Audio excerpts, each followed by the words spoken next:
Okay, now, Haggerty twins, I think we have two serious ones here. I can't believe this. This is getting really hot. Sound tech, where are you? Here he is, the offspring of Jabba the Hutt. Okay. So you want to get married? Make your intentions known. So you want to get married? You'll have to propose. There's nothing wrong with being lonely. Let the whole world know that perfect guy, that perfect girl is waiting for you. So, Bill. This has got me exciting. It's got me boiling. Watch it. It's got my cord. I'm gonna die.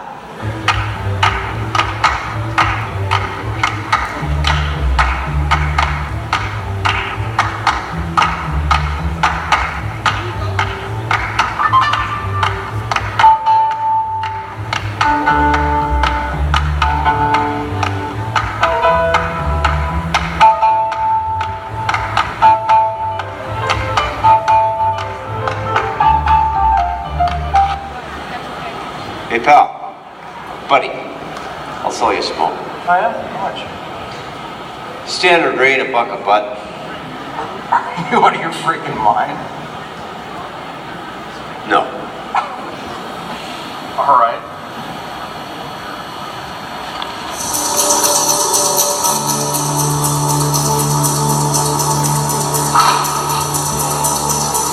Step over there, please.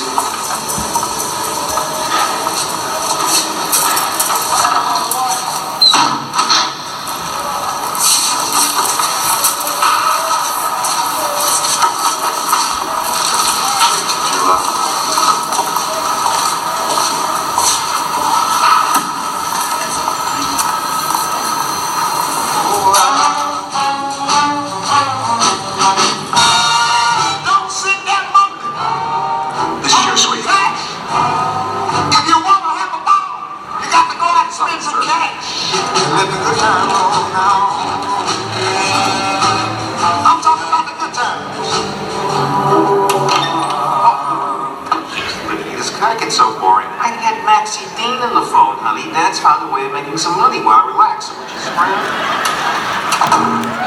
Well, I got a chance that you weren't talking about.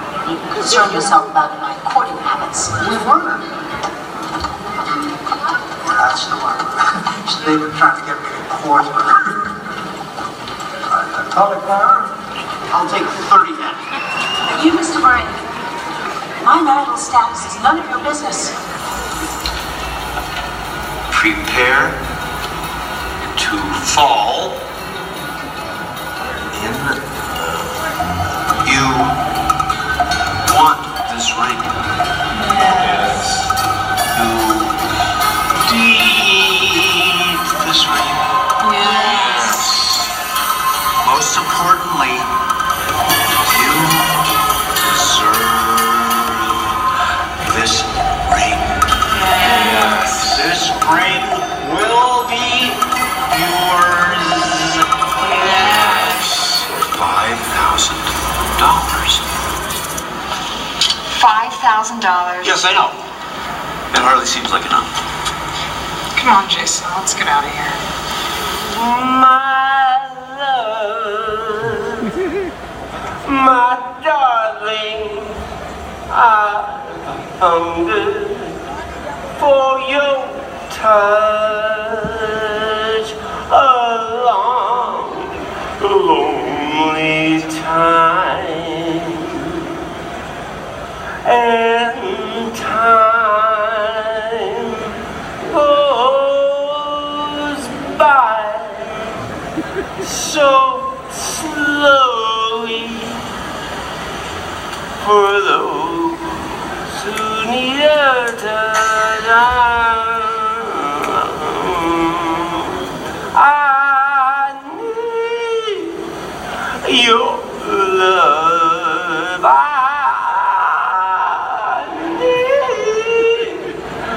need your love. Godspeed.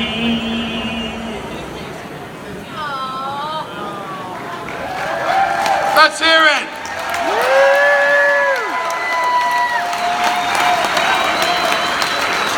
I know you guys are blown away by that movie, but shake it off, baby. And let's have a round of applause for the greatest documentary you've ever seen in your life at a memorial service.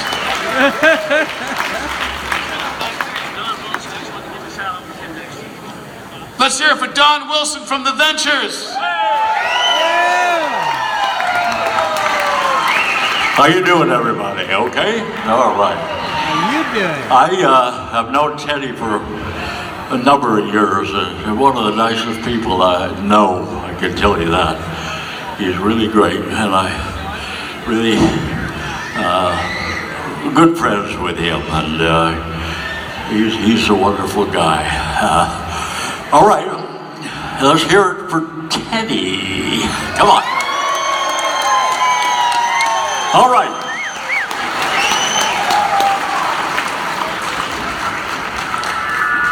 I do think it's kind of strange that the painters are singing and the singers are painting at this memorial service. I find that upsetting.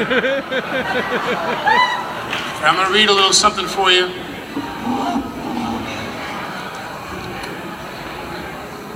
I'm going to read a piece that was written by Teddy, and this is called, thank you so much. I'm going to read this for you quickly. It's called, Why Do You Paint Like That? Why do you paint like that? The dedication reads, my art heroes, Augustus Charles Barnett, Warren Pope, Dan Richbold, and my mom, Mrs. L. Teddy Haggerty. For special thanks, let's hear it for the Moose.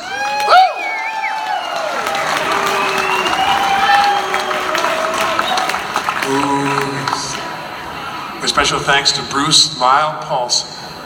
Why do you paint like that? 1958, the kindergarten teacher at Lewis Clark School in Great Falls, Montana, gave us several large coffee cans of broken crayons and big sheets of newsprint we drew on the floor. It was magic, it was art. Art discovered me, or I discovered art. When we were supposed to take our nap, I'd set up near the crayon cans, and instead of sleeping, I'd secretly draw. The first drawing I ever did was this, a large flying dachshund urinating on the people below. It made me very happy. It still does.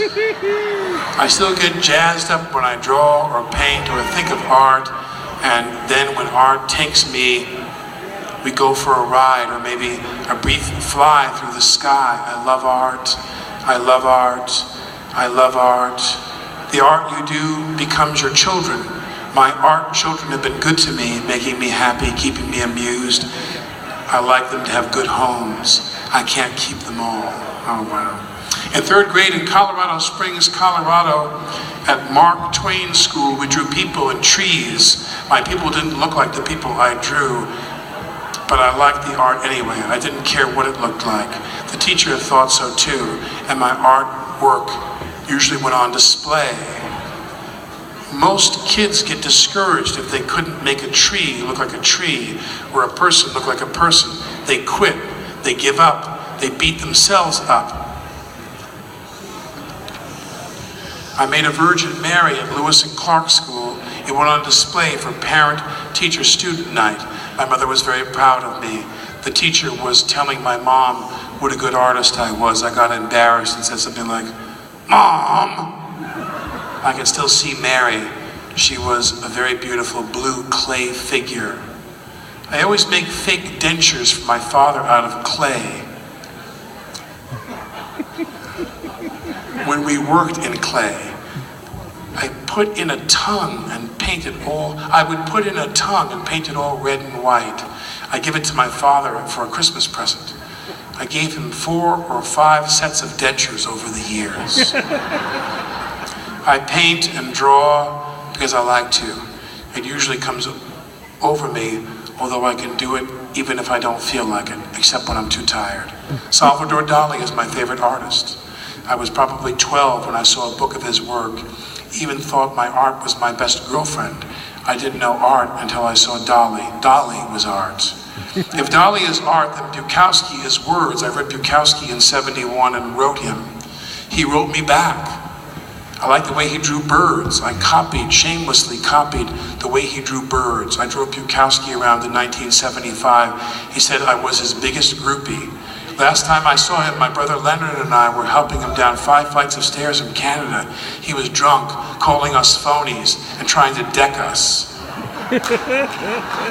Bukowski was my favorite author. I draw hearts because I like the form, and saw a bunch of Jim Dine's work in New York City on a field trip in 1968. I was in the 10th grade at Washingtonville High School in Washingtonville, New York. Sometimes people think my hearts are girls' rear ends. The first non-Bukowski birds I drew were large, awkward things. I was trying to draw flamingos. I couldn't. They looked more like cranes. I started drawing cranes, Washington State whooping cranes, cranes indigenous to the state of Washington. I did my first big birds on Pam Livingston's birthday. I didn't know then, but a million years later, Pam wanted that painting and noticed the date on the painting was her birthday. Art is coincidence. Art is synchronicity. Art is a dog going wee-wee on your head.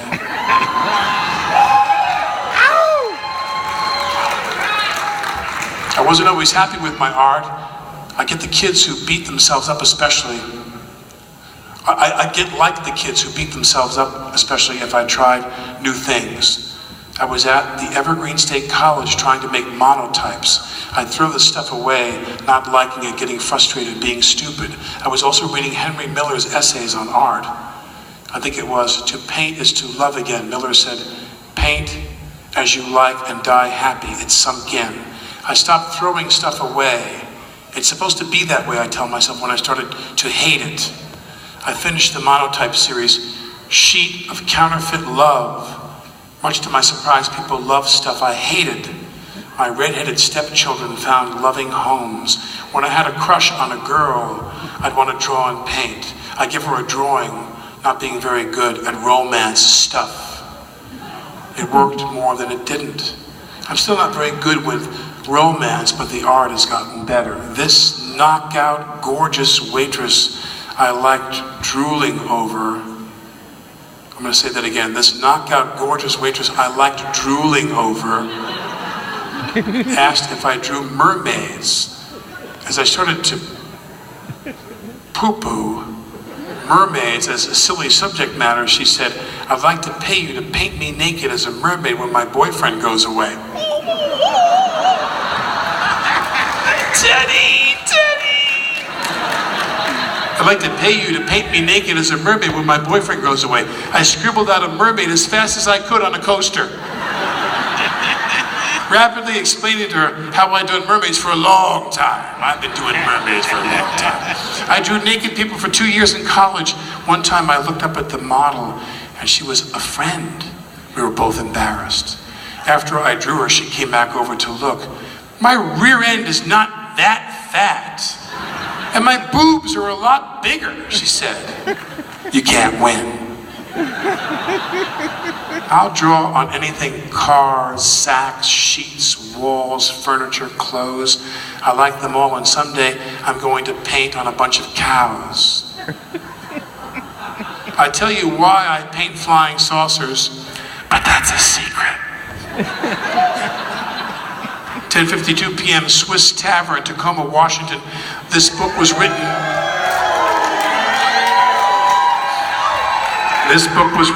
in the Swiss Tavern while hanging out with Bruce Paulson and feeling the good vibes of the early Swiss immigrants that came here with hope and great expectations. Thank you all very much and good night.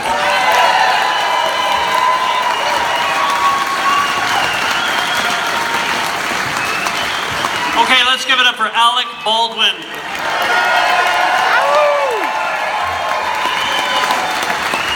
Ted really did know him. And again, I'm blown away by how many people are here and how many happy faces, and it does my heart good. It's been a tough time for me, as you can well imagine. So I'm not going to get emotional now. But what I'm going to do is bring up second cycle. So Alec had reached out and wanted us to have a charity here that Teddy would have liked, and Noah knows Teddy. I think everybody knows Teddy, but they do some good work. Noah's going to come up and talk about it. They have a booth over there. We think it's a real good thing for Tacoma at the Hilltop. Let's give it up for Second Cycle, Noah.